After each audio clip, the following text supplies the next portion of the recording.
পা ধরতে হবে হাত, ঠিক আছে? এইভাবে হাত রাখতে হবে, এইভাবে না, এই, হ্যাঁ নিচে নামো হাত, হ্যাঁ সোজা দাঁড়াও, 1 2 3 গো, 1 2 3 4 5 6 7 8 9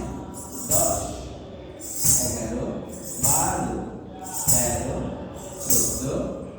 15 16 প্রথম মাত্রা এক, আবার 1 2 3 4 5 যে পায়ে 4 সেই পায়ে 5, তা ভুল হয় কি? 3 গো, 1 2 3 4 5 6 7 8 9 10 11 12 13 14 15 16, আবার 1 2 3 4